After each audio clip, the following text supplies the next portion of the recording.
Bismillahirrahmanirrahim. Alhamdulillahirabbil alamin. Wassalatu wassalamu ala nabiyina Muhammadin khatamil anbiya'i wal mursalin wa ala alihi wa ashabihi wa man tabi'ahum bi ihsanin ila yaumil wa ba'du. Alhamdulillah, pada pagi hari ini kita melanjutkan kembali kajian kita dari pembahasan kitab Al-Wajiz fil Adab Syar'iyyah. Sekarang kita masuk di atau sudah membahas sebagian dari adab terhadap diri kita, terhadap jiwa, dan bagaimana mensucikan. Kalau tidak salah sekarang poin keempat ya. Iya, Ustaz. Baik. Poin keempat kata penulis rahimahullah wafaqahullah,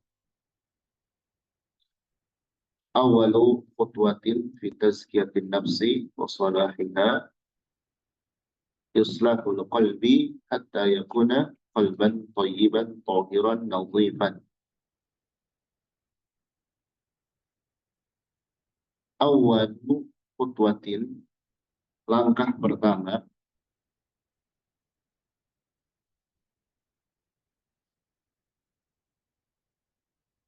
fi tazkiyatin nafsi, dalam mensucikan jiwa, salahiha, dan memperbaikinya.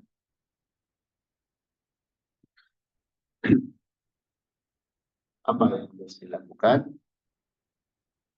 Tahapan pertama untuk mensucikan jiwa dan membersihkannya, yaitu islahul qalbi, memperbaiki hati.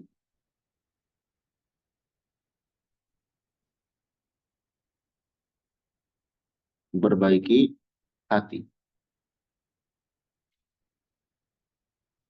Intinya di sana. Kalau hatinya sudah baik, lebih baik seluruh. Hatta yakuna qalban thayyiban tahiran nadhifan, sehingga ia menjadi hati yang baik, tahiran, suci, nadhifan, bersih, qalban saliman, hati yang selamat. Apa tandanya hati itu selamat? Ini. Atau hati itu bersih. Yuhibbullaha wa rasulah, yang mencintai Allah dan Rasulnya. Nah, di sini ya, cintai Allah dan Rasul. Wa yuhibbu syara'ahu, dan mencintai syariatnya. Ini tanda hati yang baik, mencintai syariat. Wa yusallimu likulli ma ja'a anillahi wa rasulihi, dan pasrah,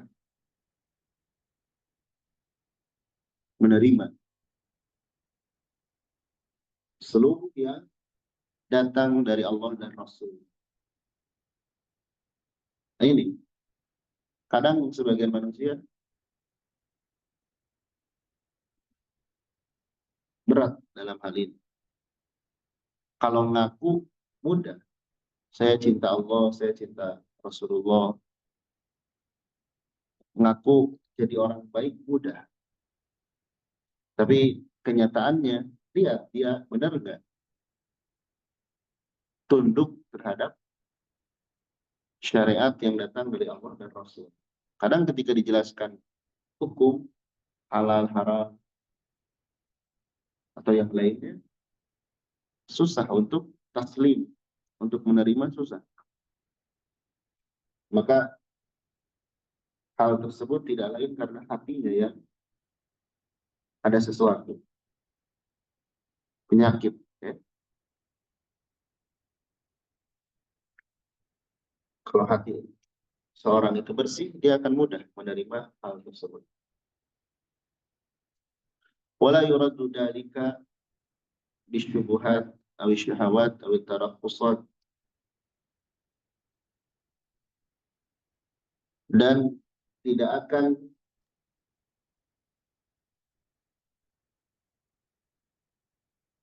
menghalanginya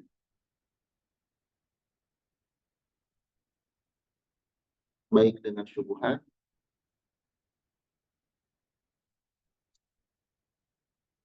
atau dengan syahwat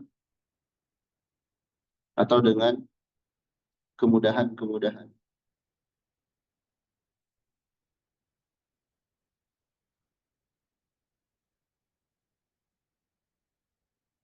Jadi tidak akan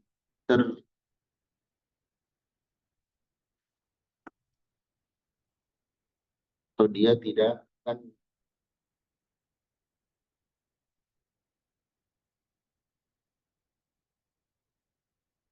tergoda, tidak akan ridho hati itu kembali kotor dengan syubhat, syahwat atau yang lain. Karena syubhat dan syahwat ini dua penyakit hati. Ini sumber penyakit hati.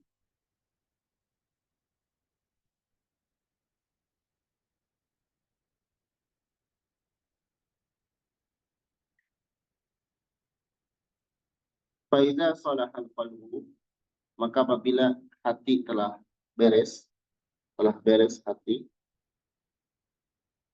terbebas dari penyakit, tunduk kepada syariat,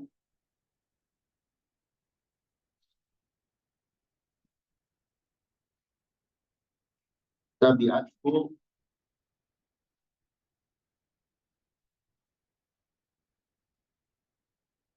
al-jawarihu, anggota tubuh akan mengikutinya anggota tubuh.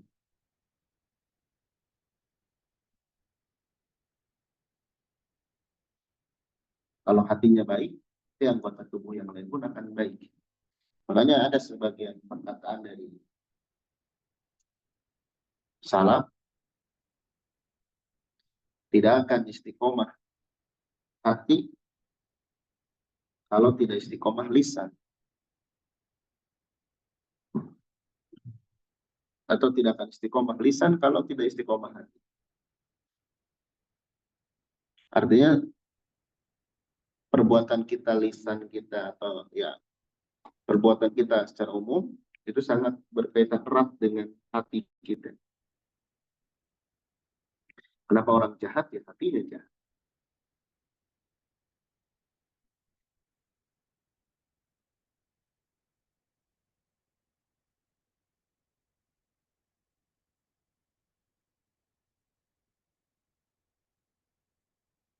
Walihada yajibu ala man arada tazkiyata nafsihi, dengan dasar ini wajib ala man arada, kepada orang yang ingin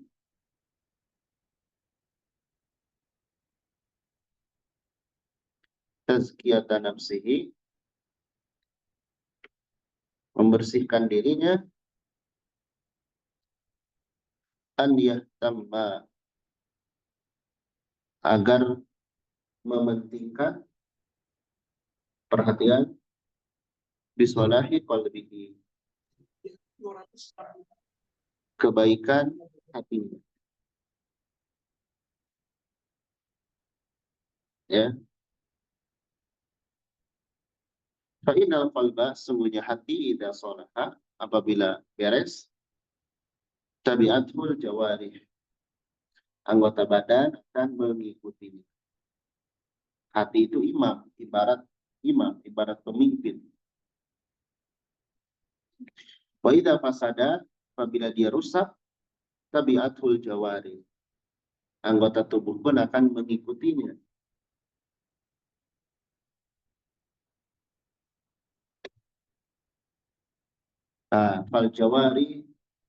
Fal jawarihu kulluha taba'un lil qalbi fi salahihi wa fi fasadihi.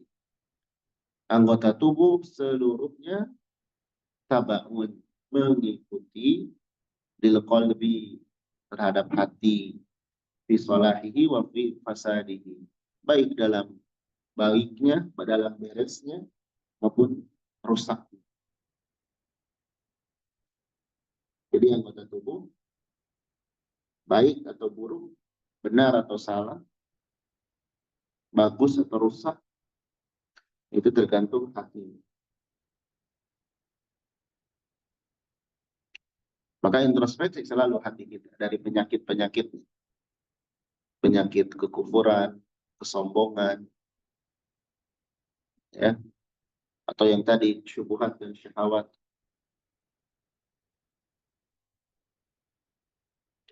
Ani Nu'man ibn Bashir radhiyallahu anhu qala sami'tu Rasulullah sallallahu alaihi wasallam yaqul ala wa inna fil jasadi mudghah.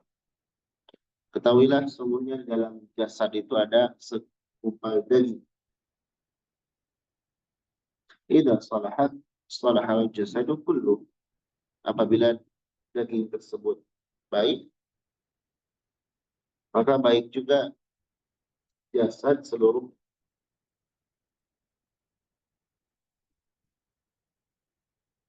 Wa idza fasadat, bila dia rusak, fasadal jasadu kullu, maka rusak juga jasad seluruhnya.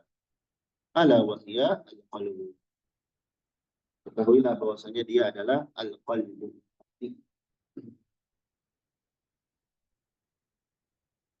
Jadi kalau hatinya baik, baik seluruh. Hatinya rusak, rusak. Makanya pantas sebagian ulama memasukkan atau menghukumi belajar amalan hati termasuk fardu ain. Belajar amalan hati termasuk fardu ain. Belajar amalan hati itu maksudnya belajar apa penyakit hati, apa sebabnya, apa obatnya, apa yang bisa menghidupkan hati. Itu wajib, fardu ain menurut sebagian ulama. Karena misal seorang itu rajin ibadah, rajin thalabul ilmi, tapi dalam hatinya ada, atau hatinya sering kepanasan kalau orang lain dapat nikmat, sering hasad sama orang, nggak senang melihat orang lain bahagia, atau dia bakhil, pelit, ya. Nah ini menunjukkan ibadah itu nggak berpengaruh kepada diri. Padahal yang namanya ibadah, apapun bentuknya, itu harusnya memperbaiki diri kita. Kalau dilakukan dengan benar-benar karena Allah. Ya, juga perlu diketahui nanti di akhirat yang akan menjadi atau yang akan dihisab itu hati kita. Hati kita. Maka perlu terus dicek hati kita. Kita yang paling tahu. Hanya Allah dan kita yang tahu isi hati kita. Manusia bisa dibodohin. Manusia bisa ditipu. Tapi Allah enggak. Baik.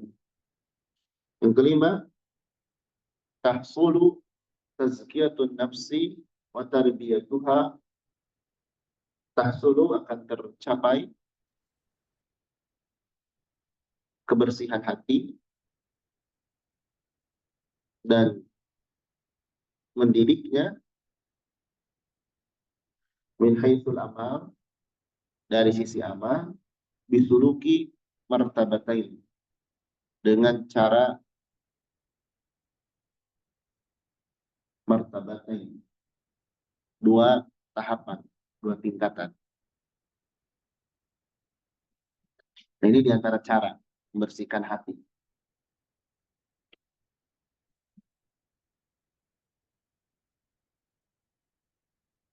Al-martabatul ula, yang pertama, fi'lul faraidhi, mengerjakan hal-hal yang diwajibkan. Nah ini. Jadi kita harus tahu apa saja yang diwajibkan bagi kita. Maka kita lakukan. Sholat ya, wajib dalam sehari-hari. Mentauhidkan Allah itu wajib. Dan amalan-amalan yang lain kita lakukan karena Allah. Wal muhafadzatu 'alaiha, dan memeliharanya, menjaganya. Kalau waktu sholat nggak tenang kalau waktu sholat. Betul-betul menjaga dimanapun berada. Ya.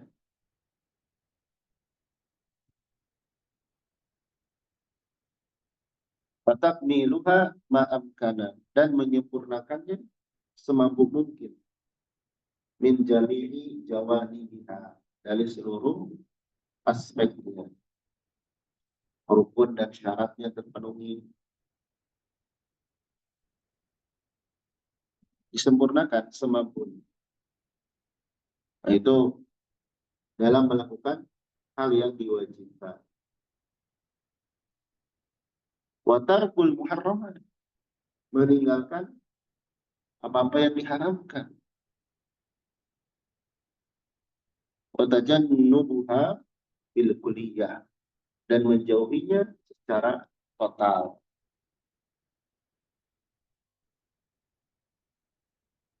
Karena perkara yang diharamkan, ya, di sana ada dosa. Sementara dosa itu akan memberikan titik hitam dalam hati kita. Gimana mau bersih kalau titik hitam itu tidak dihapus atau bahkan ditambah? Maka jauhi hal-hal yang diharamkan. Baik itu tingkatan yang pertama. Melaksanakan kewajiban, menjaganya, menyempurnakannya, meninggalkan hal yang diharam, menjauhinya secara total. Al-martabatus saniyah, tingkatan yang kedua,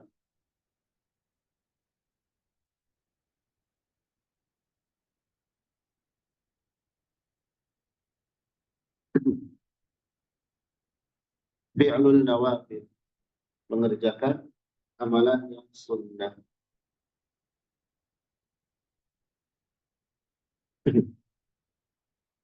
Wal muhafadzatu 'alaiha, menjaganya.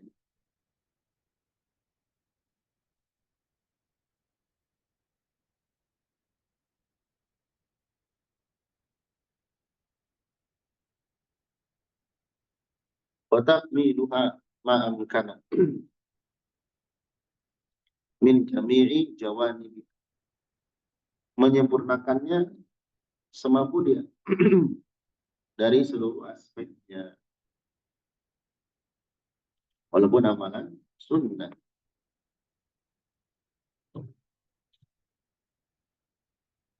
Nanti kan ada di bawah penjelasan, amalan sunnah itu mendatangkan kecintaan Allah Subhanahu.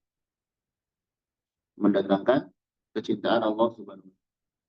Kalau kita lihat di syariat Islam, dalam syariat Islam, amalan itu mesti ada amalan sunnah. Salat ada salat wajib, ada salat sunnah. Saum ada saum wajib, ada saum sunnah. Zakat ada zakat wajib, ada yang sunnah. Haji ada yang wajib, ada yang sunnah. Yang wajib ya sekali seumur hidup. Kalau udah sekali berarti kesananya sunnah. Bagi dia, bagi orang itu. Watarkul makruha, meninggalkan perkara yang makruh. Watajan nubuha ma'amkanan, dan menjauhinya semampu dia, semampu mungkin, sebisa mungkin. Jadi perkara yang makruh ditinggalkan. Terkadang ya, sebagian orang, mudah-mudahan bukan kita, ketika tahu amalan itu sunnah, dijadikan alasan untuk tidak melakukan. Ini kan sunnah, tidak melakukan. Atau menjadikan amalan makruh sebagai dalil untuk melakukannya. Ini hukumnya makruh berarti masih boleh. Padahal harusnya dibalik. Kalau kita tahu itu amalan sunnah, jadikan itu sebagai alasan untuk melakukannya. Karena itu sunnah, kesempatan. Kalau amalan itu makruh, jadikan alasan untuk menjauhinya, meninggalkan. Di sini ada hadis dari Abu Hurairah radhiyallahu anhu, bahwasanya beliau berkata, Rasul sallallahu alaihi wasallam bersabda, Inna Allah qala, sungguhnya Allah Ta'ala berfirman di hadis qudsi, wa ma taqarraba ilayya 'abdi, tidaklah mendekat kepadaku hambaku,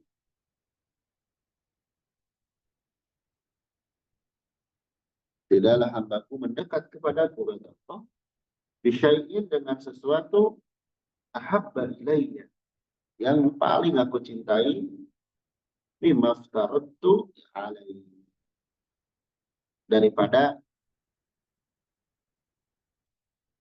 perkara yang aku wajibkan kepadanya. Jadi kalau kita ingin dekat kepada Allah, cara mendekat kepada Allah yang benar dan yang Allah cintai adalah dengan melakukan atau mengerjakan hal yang Allah wajibkan. Jadi tidak ada hal yang Allah lebih cintai terhadap seorang hamba yang ingin dekat dengan Allah, kecuali hamba tersebut melakukan kewajiban. Jadi kalau kita ingin dekat dengan Allah, laksanakan kewajiban-kewajiban.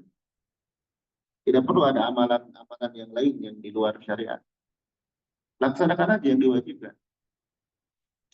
Wa ma yazalu 'abdi yataqarrab, dan tidak intinya dan senantiasa hamba-Ku mendekat kepadaku, ilayya, kepadaku, bin nawafil, dengan perkara yang sunnah, hatta uhibba, sampai aku mencintainya. Ya. Jadi kalau kita ingin dekat dengan Allah, laksanakan kewajiban. Kalau kita melaksanakan kewajiban atau melaksanakan yang disunahkan, Allah pun akan mencintai kita.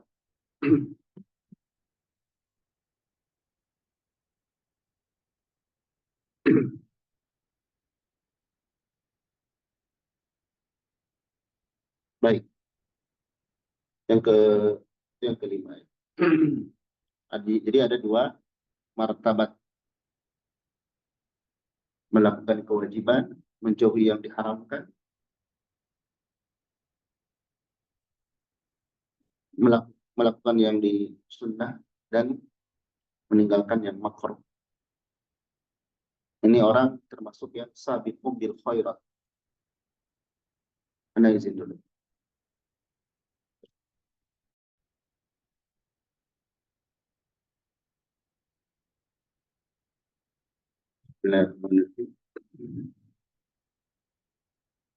Kita lanjutkan.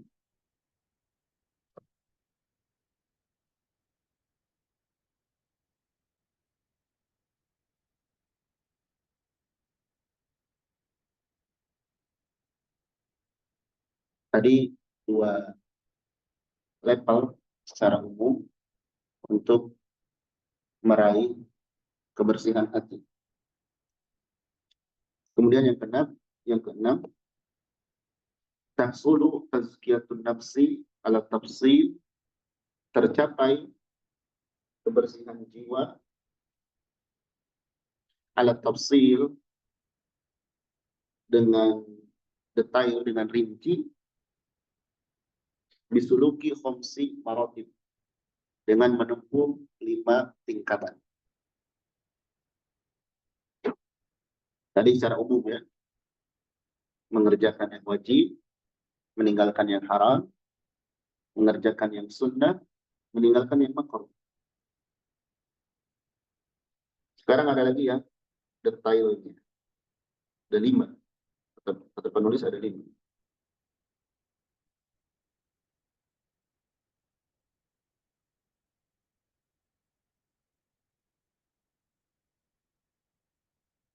Yang pertama, al-ula, yang pertama al-ilmu, dengan ilmu.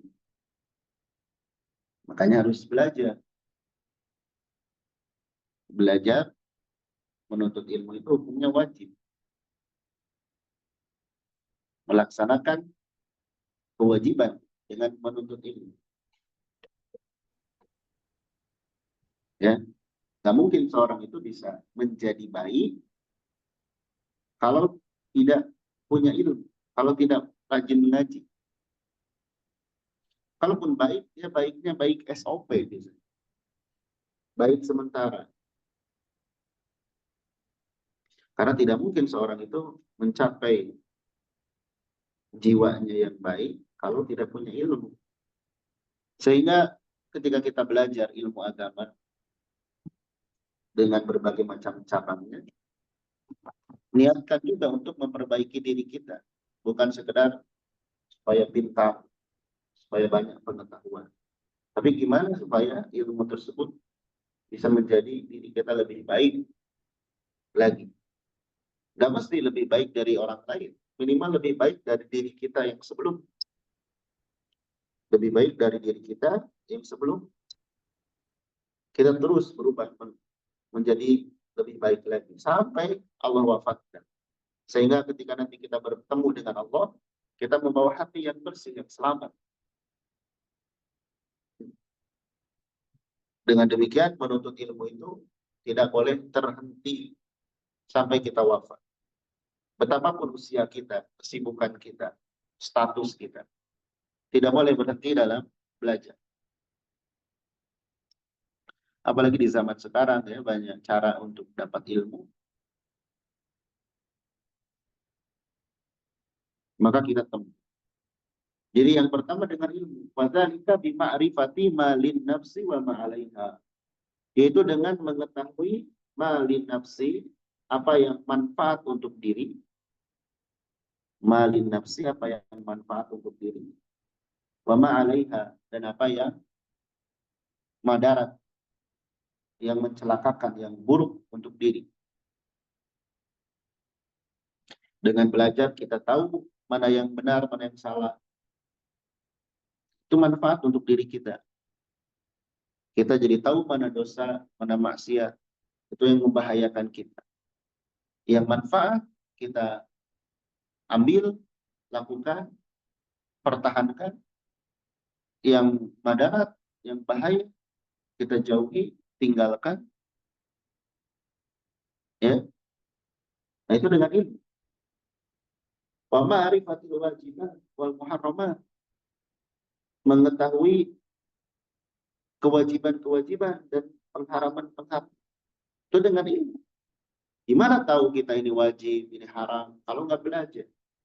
Makanya kalau kita lihat, sebagian orang yang tidak mau belajar, kemudian melakukan sebuah dosa, dan dijelaskan itu adalah haram, dosa, dia nggak terima, hatinya udah keras duluan. Karena nggak tahu.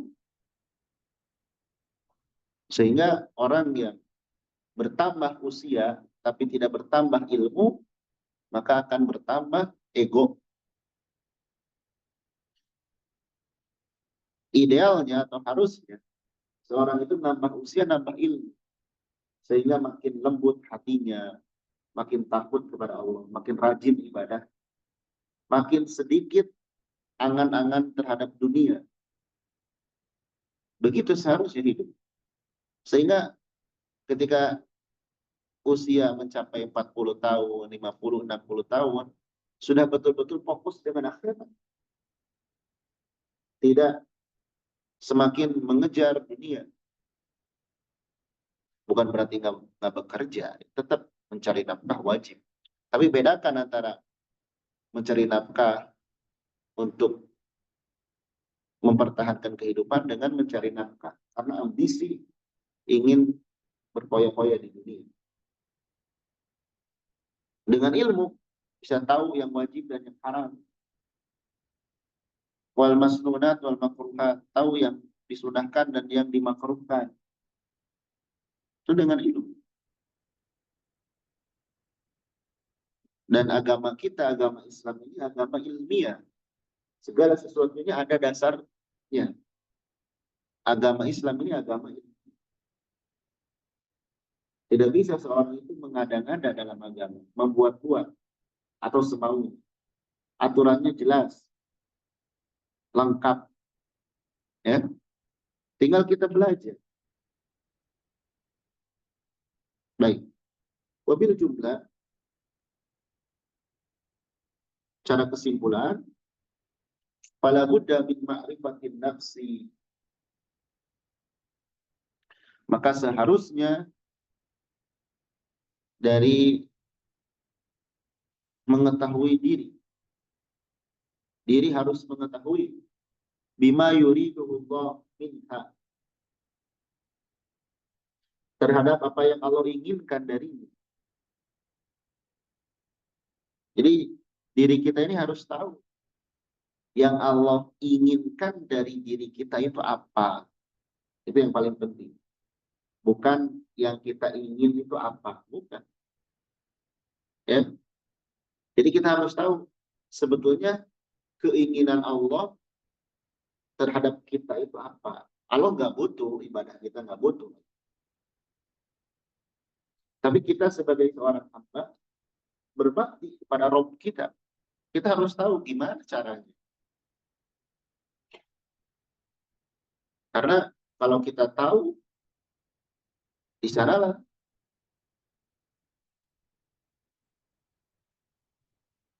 cara bagaimana kita meraih rahmat Allah, ridho Allah. Ya. Hatta ta'mal ala bayyinatin minasyar'i. Sehingga dia mampu beramal ala bayyinah, di atas petunjuk, di atas penjelasan minasyar'i dari syariat. Nah ini, jadi ilmu itu, kenapa kita belajar? Agar kita beramal sesuai dengan yang Allah inginkan. Agar kita hidup sebagaimana yang Allah inginkan, bukan semau kita. Ilmu itu menjadikan kita hidup terarah. Walaupun terkadang ada sebagian yang misal bertolak belakang dengan hawa nafsu kita. Kita buang atau sampingkan dulu hawa nafsu kita. Ingat, tugas pokok kita ini hamba Allah. Jangan banyak nawar-menawar. Allah menetapkan demikian, udah, dengar, turut. Ya. Kalau kita ingin bahagia dunia akhirat, kecuali kita nggak mau hal tersebut. Wa biqadri ma yakunu indal insan minal ilmi, dan dengan kadar ya yang dimiliki oleh manusia dari ilmu, kadar ilmunya, wal ma'rifati bisyar'illahi ta'ala, pengetahuan terhadap syariat Allah. Jadi sebesar apa ilmu yang ada dalam dirinya, sebesar apa pengetahuan dia terhadap syariat Allah, wasifatil amalibi, dan cara beramal dengannya. Nah, ini. Jadi seberapa tahu kita atau seberapa banyak ilmu dalam diri kita. Seberapa tahu kita terhadap syariat Allah. Seberapa tahu tentang tata cara beramal. Maka yakunu miqdaru tazkiyatihi lin nafsi at-tazkiyat syar'iyyah. Jadilah kadar kebersihan dirinya, yaitu kebersihan sesuai dengan syariat. Ya. Jadi kebersihan diri yang sesuai syariat itu kebersihan diri yang sesuai syariat dipengaruhi oleh kadar ilmu kita, kadar pengetahuan kita tentang syariat, dan kadar pengetahuan kita tentang tata cara beramal. Semakin banyak pengetahuan kita, maka semakin mudah kita untuk mentazkiyah. Wa yatajannub tazkiyatal bid'iyah, dan dia menjauhi cara membersihkan hati yang bid'ah. Seperti sebagian orang yang tidak tahu karena nggak punya ilmu. Kalau orang ini nggak punya ilmu, pasti dia bid'ah. Ilmu itu lawan dari bid'ah. Ya. Ilmu itu lawan dari bid'ah. Artinya apa? Orang kalau punya ilmu, punya argumen, punya aturan, dia akan sejalan dengan ketetapan. Kalau bid'ah ini kan artinya dia membuat-buat. Kenapa dia membuat-buat? Karena nggak tahu ilmunya.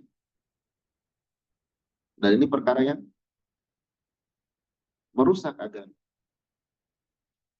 Ya, seperti misalkan kalau mau mensucikan jiwa, baca zikir 10.000 kali. Terus dia baca sampai geleng-geleng kepala. Tapi setelah itu, dia tetap tidak tahu perkara yang wajib, tidak tahu perkara yang haram. Sehingga dia masih melakukan perkara yang haram. Tidak melakukan perkara yang wajib. Maka jiwanya tidak bersih berarti.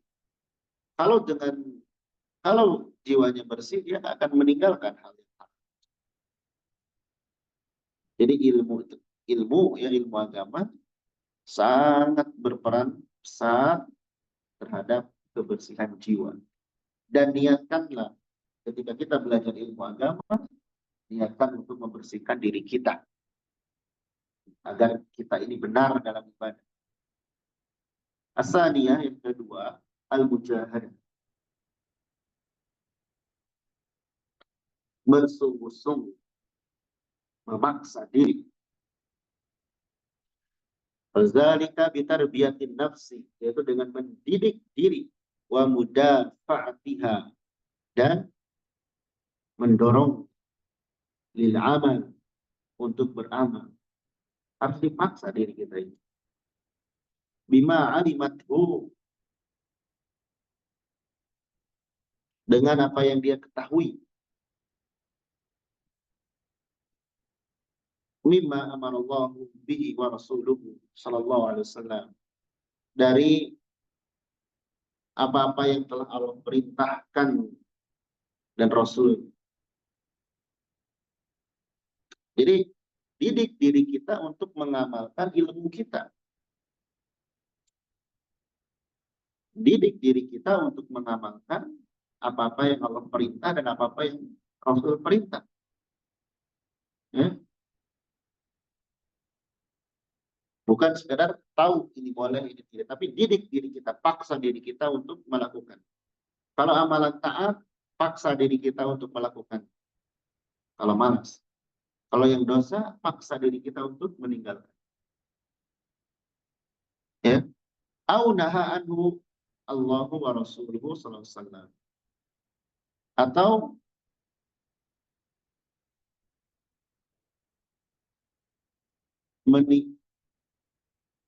meninggalkan apa yang Allah larang dan Rasulnya. Sawa'un akana dzalika min hukukillah, sama saja apakah itu hak-hak Allah, ibadah allati aujabaha li nafsi, yang Allah mewajibkan untuk dirinya,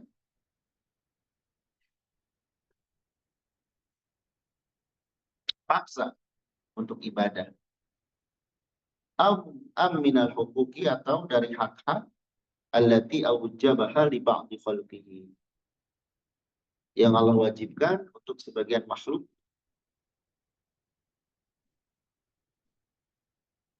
Jadi harus sungguh-sungguh diri kita dididik oleh diri kita sendiri, dipaksa. Karena syaitan tidak akan tinggal diam.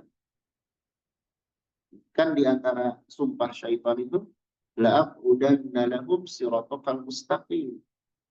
Syaitan itu akan selalu menghadang manusia yang berada di jalan yang lurus.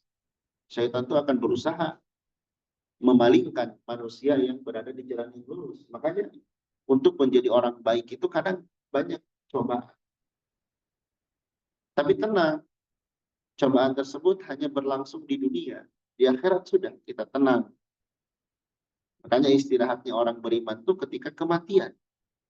Kalau sudah wafat, istirahat seorang mukmin. Ya. Kalau orang kafir, mulai penderitaan yang tidak akan ada ujungnya. Baik, asalisah yang ketiga adalah al-muraqabah. Merasa diawasi. Merasa diawasi oleh Allah. Watashmalu salah satu anwa'in minal muraqabah, dan mencakup 3 jenis dari muraqabah. Jadi yang ketiga, untuk membersihkan jiwa itu dengan menanamkan dalam diri merasa diawasi oleh, dikontrol oleh. Nah, rasa muraqabah ini ada 3 jenis. Apa saja? Muraqabatullahi fi aslil amal.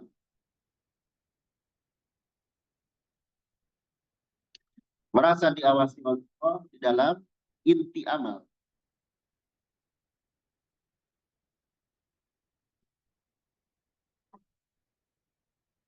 Maksudnya apa?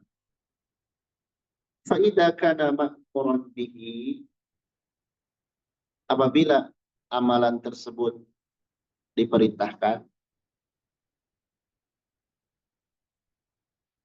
Nah, ini perhatikan ya. Fahal ataita bihi kama amarokan, maka apakah engkau telah melaksanakannya sebagaimana yang diperintahkan kepadamu? Sebagaimana engkau diperintahkan.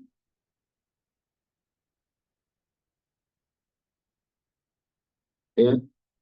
Wa idza kana manhiyan, dan apabila hal tersebut dilarang,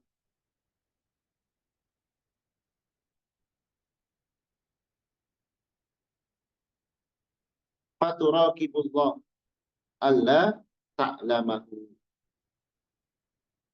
maka hendaklah engkau merasa diawasi oleh Allah agar engkau tidak melaksanakannya. Jadi kalau ada amalan yang diperintah,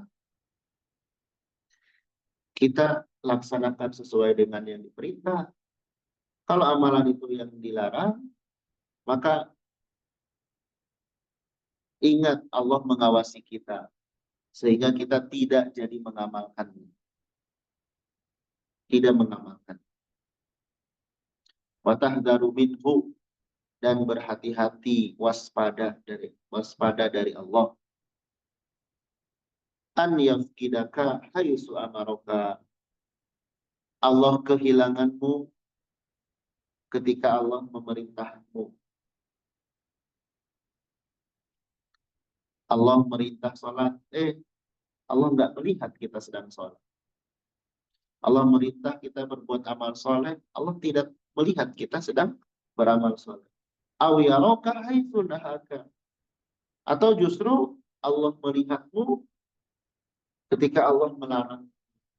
Allah melarang berbuat dosa. Ketika Allah melihat kamu sedang berbuat dosa. Nah, itu murah. Jangan sampai ketika ada amalan yang diperintah, justru Allah tidak mendapati kita. Allah tidak menemukan kita mengamalkan. Tapi sebaliknya, ketika Allah melarang sesuatu, justru Allah mendapatkan kita yang berbuat.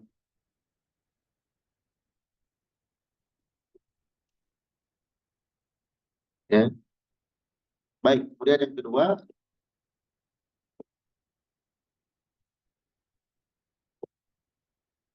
muraqabatullahi fil amal. Merasa diawasi oleh Allah di dalam beramal. Bi ikhlasihi lillahi ta'ala. Dengan mengikhlaskannya karena Allah. Memurnikannya karena Allah Ta'ala. Bukan karena yang lain. Wa tauhidil irada. Mengesahkan keinginan atau tujuan. Wa tajridiha min kulli ma yashubuha. Dan melepaskannya, membersihkannya dari seluruh yang mencemarinya. Bersihkan tujuan-tujuan kita dari yang mencemarkan. Misalnya tujuan ingin dipuji, tujuan ingin yang lainnya. Bersihkan.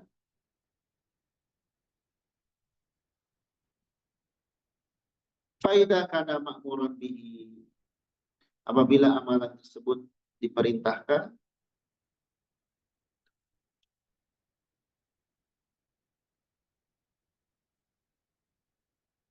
fatujarridul amal lillahi wahda.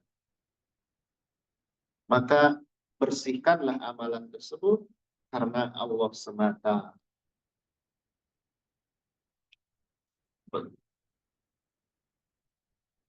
Wa idza kana manhiyan anhu, dan apabila amalan tersebut dilarang, fatujarridu tarka lillahi wahda. Maka tinggalkanlah karena Allah semata.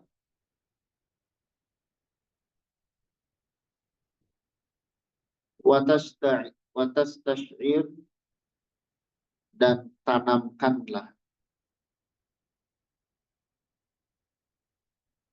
hadirkanlah perasaan annahu yaraka fi fi'lika wa tarkika, bahwasanya Allah itu melihatmu ketika engkau melakukan pada perbuatan dan ketika engkau meninggalkan. Allah tahu. Allah tahu. Tanamkan pasti. Kemudian yang ketiga, muraqabatul amal nafsihi. Merasa diawasi amal dari sisi zatnya.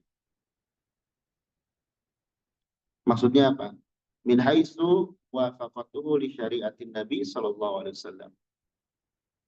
Dari sisi mencocokkannya dengan syariat Nabi sallallahu alaihi wasallam. Min adamihi.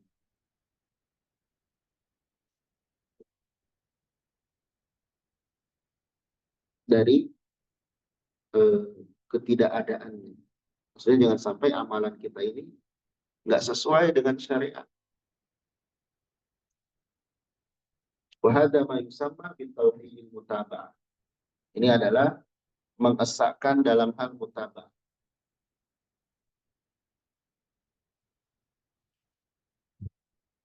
Itu yang Tiga, kelompok dengan tiga tingkatan. Yang keempat, al-muhasabah, introspeksi.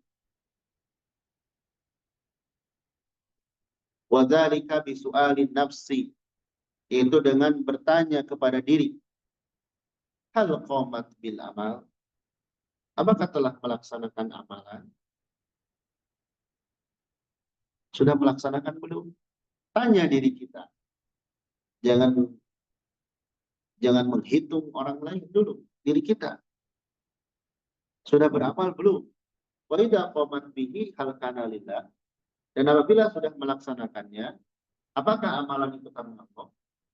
Tanya diri kita. Diri kita yang ditanya. Oleh diri kita sendiri. Karena kalau ditanya oleh orang lain, kita bisa berbohong. Kamu ikhlas nggak? Oh iya, ikhlas dong. Wa idza kana lillah. Dan apabila sudah karena Allah, fahal huwa muwafiq di syariati Muhammad sallallahu alaihi wasallam? Apakah dia sudah sesuai dengan syariat Muhammad sallallahu alaihi wasallam atau asal-asalan? Tanya diri. Kalau belum tahu ya belajar.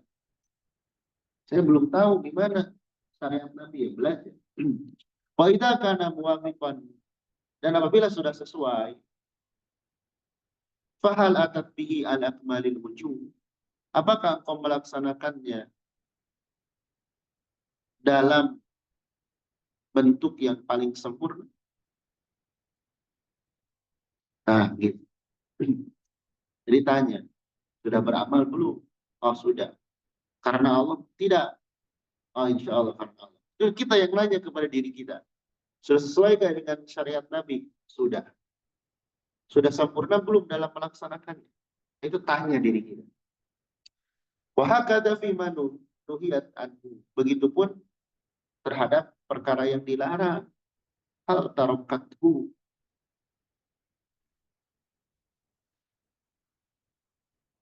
Apakah sudah meninggalkannya? Wahal kana tarkulillahi ta'ala. Apakah meninggalkannya itu karena Allah? Karena ada orang yang meninggalkan perkara yang dilarang bukan karena Allah. Wahal kana tarku kamilan. Apakah meninggalkannya itu sudah sempurna, sudah total? Kita tanya, kita sudah meninggalkan belum dosa yang sering kita perbuat? Terus kita meninggalkan dosa itu karena siapa? Itu muhasabah, introspeksi. Setiap hari. Hati kita akan lembut kalau kita sering menghisap diri. Yang kelima adalah taubah wal inabah. Taubat dan inabah ini ada persamaan, ada perbedaan. Persamaannya sama-sama berhenti dari dosa dan kembali kepada Allah. Bedanya, kalau taubat, dia berhenti dari dosa. Kalau inabah, berhenti dari dosa dan langsung diganti amalan dengan ketaatan. Dia rubah kebiasaan buruknya dengan ketaatan. Itu inabah.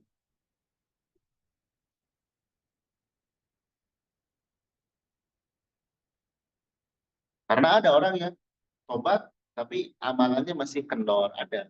Nggak mengapa, yang penting dia tobat. Ada juga yang udah tobat, langsung amalannya ngegas. Watakunu ba'dal muhasabah.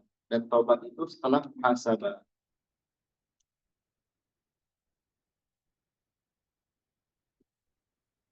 Watashmal atau batal wajibah. Mencakup taubat yang wajib. Watakunu minat taksir fil wajibah. Yaitu dari kurang dalam melaksanakan kewajiban. Kalau kita sedikit melaksanakan kewajiban, sholat sering bolong-bolong, nggak mau ibadah, tobat. Itu wajib tobat dari perbuatan itu. Atau wa fi'lil muharramat, pernah melakukan yang diharamkan, tobat. Wajib hukumnya tobat dari melakukan yang diharamkan. Atau tadi meninggalkan kewajiban, itu wajib. Tidak sholat, tidak apa, itu wajib tobat dari hal itu.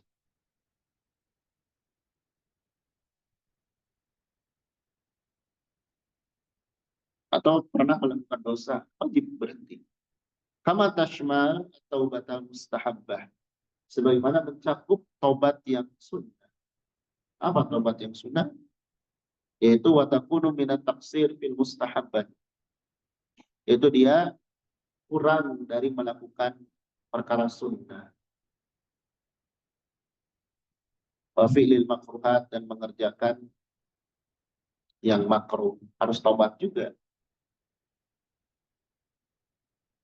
Berhenti. Wa yushtaratu lisihhati taubat, dan disyaratkan sahnya taubat apa? Tarkut taksir,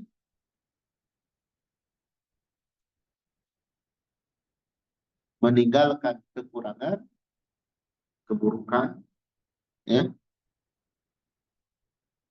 wal azmu, dan bertekad ala adamil audati ilaihi, tidak mengulangi lagi. Tinggalkan keburukan dan tekad tidak mengulangi lagi.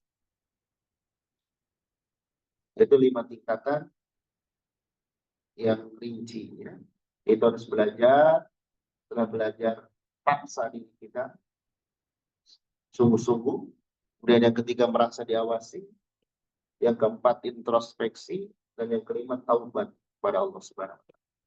Maka dengan hal tersebut diharapkan diri kita lebih baik lagi.